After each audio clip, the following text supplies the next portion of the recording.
Good morning again, everyone. The only thing we're not able to do is to live stream this since we're going out into the desert. But here we go. We're gonna leave Column Hinge and take a morning walk with you. Let me explain to you why we're doing this and how this came about. There were two events yesterday that really moved me, and Leslie and I were talking about them this morning.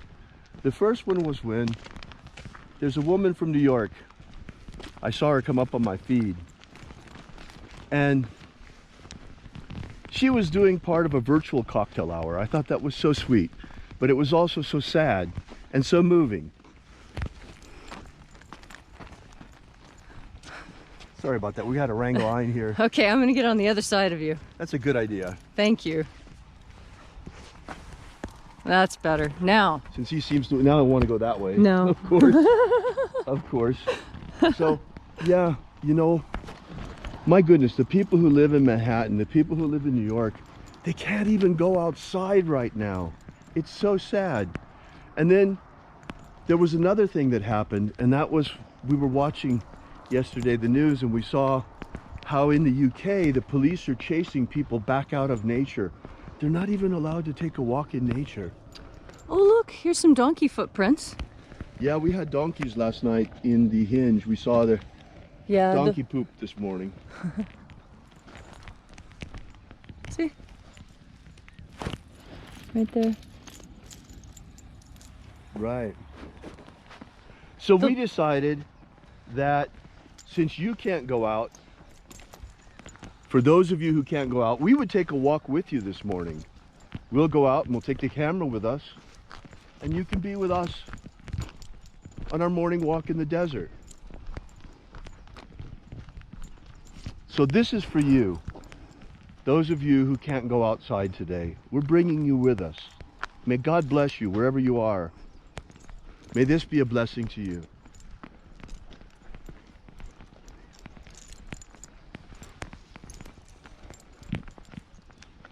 We'll make it a short walk today.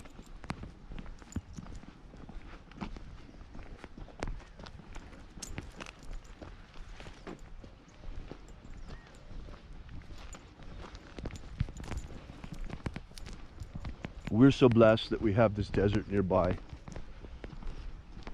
where you'll never run into anyone.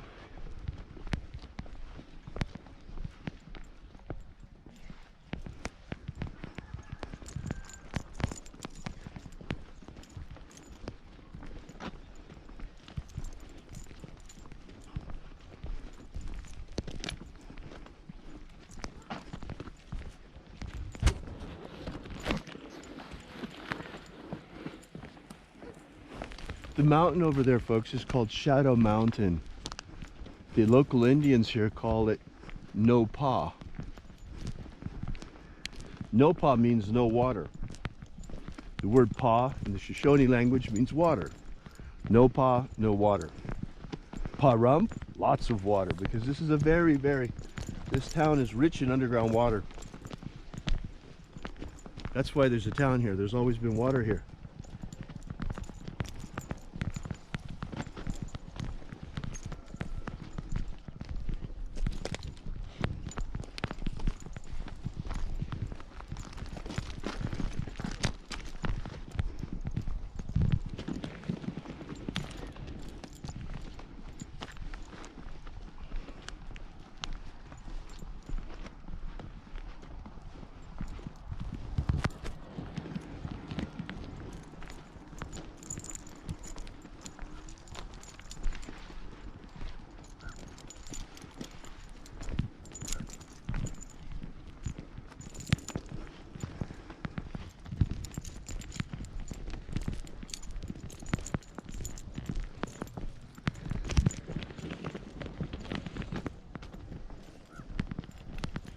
So now when we come by the salt cedars, we come into the open desert. What did you find, Leslie? Oh, I was going to show you here. Here's where the donkeys were coming through. But look, I wanted to show you. Baby donkeys. Look, they're the prints of a foal. See? See how tiny they are? In comparison with the adult. See, here's the adult hoof mark. And then right there's the little foal. Isn't that cute? They came into our hinge last night. They like our hinge. I noticed a couple of things. They left some poop in the hinge, and they also knocked over part of our fire pit. Clearly they were trying to graze in the fire pit last night. Sometimes we put spoils from the field there in the fall, but they check it for weeds and tumbleweeds. They were hoping for some of our sorghum cane. They love our sorghum cane. That's true. Unfortunately. Tell them what happened last year, Leslie. Last year they cleared the field overnight. We had already harvested, thank God. Right, so, you know, it was the leftover sorghum that we were going to feed the bulls. Right. And the donkeys got to a bunch of it first. Our neighbors raise bulls across the street, bucking bulls. So we always give them at the end of the season what's left over from the sorghum. Uh-huh. The bulls love it. Yes, they do.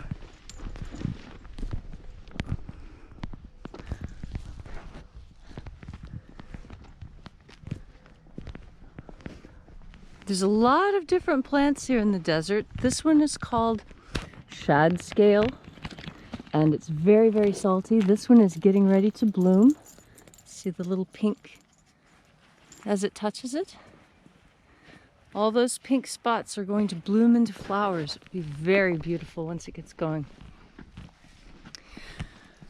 We had a frost this morning, and frost is interesting. It's especially in the desert because when it melts, it is so wet that it makes it look like wells are springing up under each plant.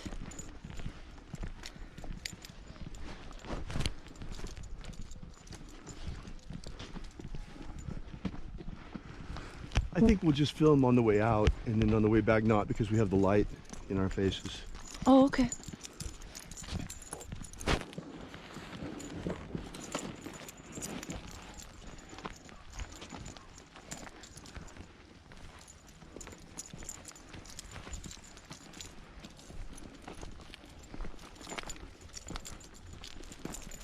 Trying to keep Pine out of your way, but our dog is pretty chaotic on these walks. He's following the rabbits. His way is not that easy. Here, let me show you what I mean about how the water pools up. You see? Right under the plant. There are probably better examples.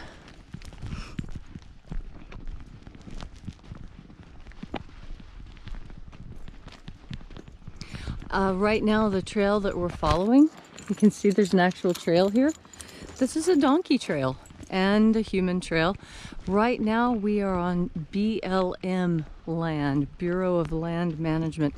These are public lands, and you can come out here and go shooting or four-wheeling or hiking or horseback riding, picnicking, camping, collecting firewood, anything you want to do. BLM is public lands for us to enjoy.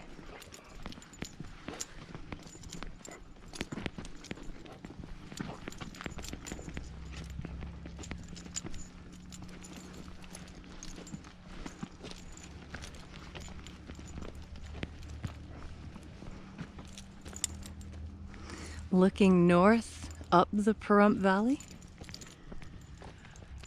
This is one of the larger valleys in southern Nevada.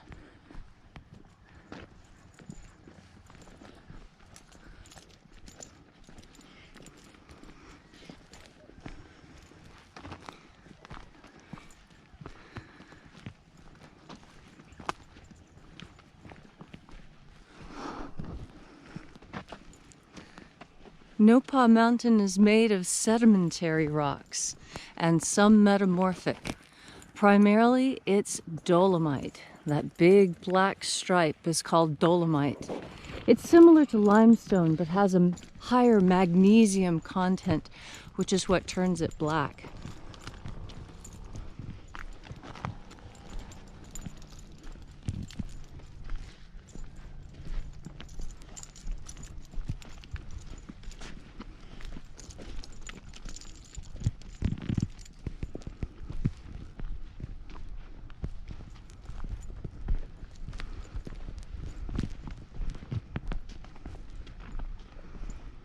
You can see as we get further away from the salt cedars and closer to the alluvial fan of the mountain, the plants start to change, and instead of having so much shad scale, now we're starting to run into salt brush. And soon the salt brush will give way to creosote. That's the green line that you see out in the distance. Now distances are very deceptive. That creosote line looks really close, but it's not. No, as long as we have already walked, we will have to walk again. So, you know, it's not so bad. Another 10, 15 minutes. Right. Well, I don't think we're going to go that far today, Leslie, but... Oh, oh look, here's what I was talking about. There we go. Perfect. Here, see? I was talking about how you can see the frost, how when the frost melts in these low spots, the water pools up. And this is where the real life in the desert is. You see, right over here? Right. Right? Okay, so this is the beginning of desert patina. That's a black fungus that is the first step in turning soil into usable dirt for things to grow in. This lichen, it actually eats silicone and minerals and turns those into organic material that then allows the grass to begin growing. The grass collects the dew. The dew germinates the seeds of the shad scale and the creosote and the other plants in the desert, and then things start to become established, you see. Right. And you'll notice wherever you see a plant, there's a little mound. Now that's not because the plants themselves grow on mounds. The plants create the mound. Do you want to...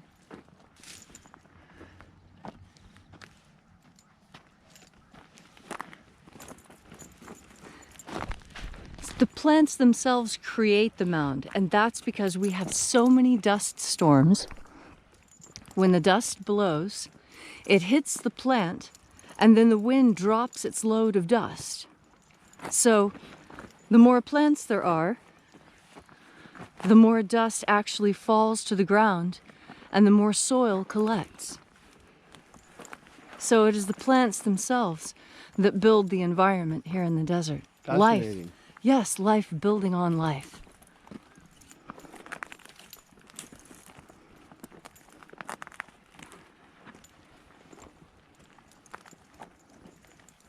Oh, here's one that's almost and completely ready to bloom. Look at that. See all that gorgeous color there?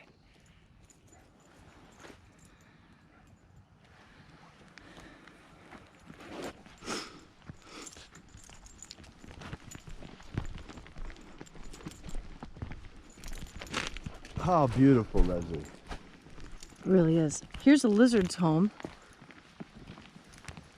You see? See how the lizard has knocked out all the dust and lives right there? He's come out of hibernation because it's finally warm enough.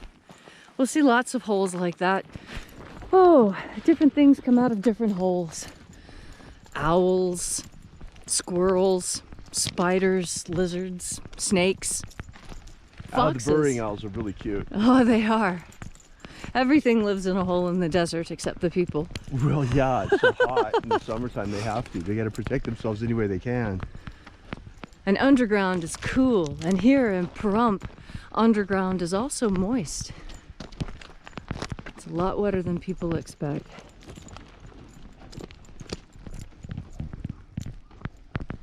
So you see that creosote's getting closer, folks.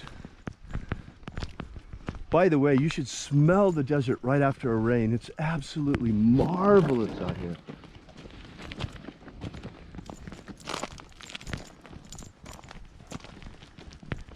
We're so happy we can share this walk with you. There's so many people that just can't go outside today. We're under lockdown here in Nye County as well, but at least we're allowed to go outside.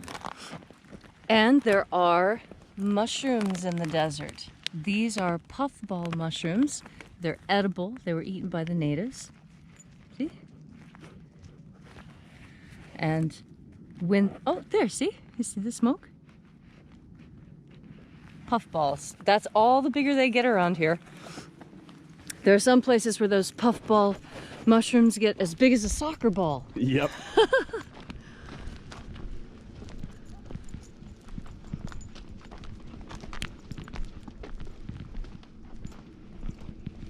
I love taking walks out in the desert. Oh, especially after a rain. It smells so good out here after a fresh rain in the desert. The creosote has a very unique odor that once you've smelled it once, you always associate that with the desert.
Ah, we see the creosote getting closer and closer now. See it there, folks? Isn't it beautiful? You can begin to smell it here too already. Even though it hasn't rained, you can smell it. Oh, when the sun hits it, it's so nice. You see here, there aren't many shrubs, and that has to do with the fact that, oh look, here you go. This is a donkey wallow. Uh-oh. Look at that. Yeah, those little Setians have been out here. You see where it's all scuffed up? How the ground looks different in that one spot? This is something almost all hooved animals do. So whether you're a deer hunter or just looking for donkeys or other signs, this is where they get down, they roll around in the dust, get their coat covered in dust, and it helps rid themselves of oil and dirt and filth, you know, but also pests, because the soil here is very alkaline. It's like having a baking soda dusting, and it knocks off a lot of the parasites, kills bacteria and funguses that might be growing on the donkeys. Well, here we are. We're at the edge of the creosote forest, and there's our turning bush. Yes. This is where we always turn around. Well, this is also where the BLM rangers turn around, so there's Right. so there's lots of tire tracks right here. When we get to the road here. Right, but you'll get a close-up. Here's... You get a chance to look at this creosote bush, though. Right. So you see this famous creosote we've been talking about. The turning bush. All right. So, here's our creosote tree at the beginning. Show them that forest out there too, Leslie. Yeah. That whole creosote forest out there, it's huge. See all that line of green Here at the there? foot of the mountains, at the foot of Shadow Mountain. All that is creosote forest as far as you can see. All the way out through here. Now we call it a forest. To be fair, it is More like no a bunch more of than shrubs. waist high. Right. You know, as you get deeper back in there, as you get back in, there are those that are over our heads, but Right. it is the desert. Everything except stone is on a smaller scale. Well, folks, let's get a final shot of Shadow Mountain Okay. here. Well, I was going to show them this creosote real close. See how greasy it is? It's a very greasy, oily plant, and it's stiff and hard, too. Now, the Indians used that to get rid of worms, didn't they? Yes, worms and syphilis and abscessed teeth and... Now, don't they use it also to, like, coat telephone poles today or something? Yes, today boiled creosote is smeared on wood in order to preserve it from pests. And that's exactly why the creosote bush smells the way it does and produces that particular pitch, because it prevents things from eating it. It has a very strong taste. It's very medicinal, but it is, wow, it's definitely tastes bad. Bad. It is terrible. It is bitter, bitter. So we hope that you folks really enjoyed this walk with us in the desert today. It's such a simple thing, but at the same time, at a time when humanity is imprisoned on this planet like never before, imprisoned in our homes in many cases, these simple things matter. So today we thought we'd bring you along. So we hope you enjoyed our desert walk to Shadow Mountain. Yes. So we'll be turning around And closing. and heading towards home. You can't see home from here. We're actually, that line right there, we're actually past it. I thought you might like to see just how far. we'd come in this short time. Here we are back at the Salt Cedar line. Yep, and there's Column Hinge in the distance. We're almost back now.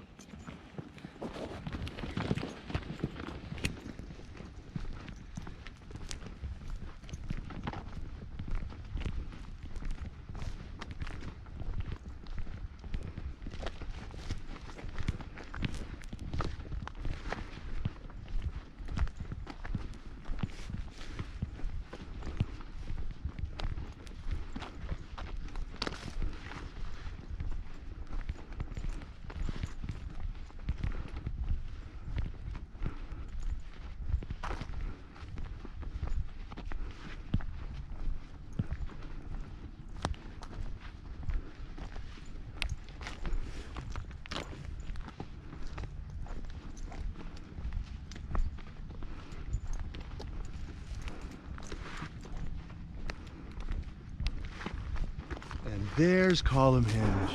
Isn't it beautiful?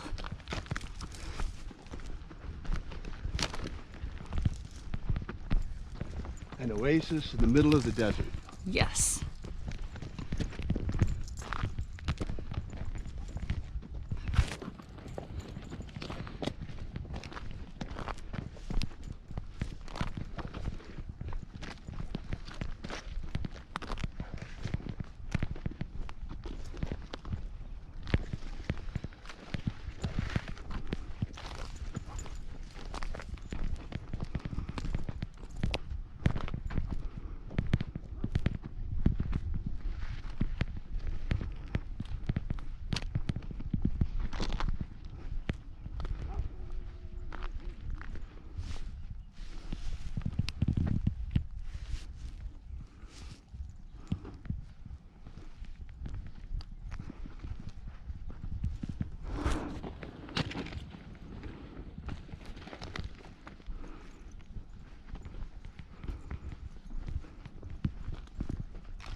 Welcome to Column Hinge. Back home. Shining beacon of light in the darkness. Yes.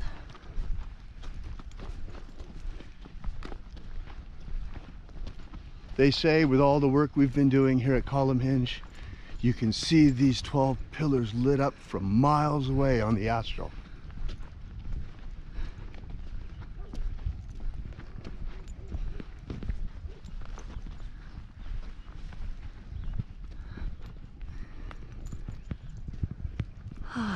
What a great walk that was. So thanks for joining us. Thanks for coming out. And remember, have faith and expect a miracle. And until we have the pleasure of each other's company again, may all your magics work better than expected.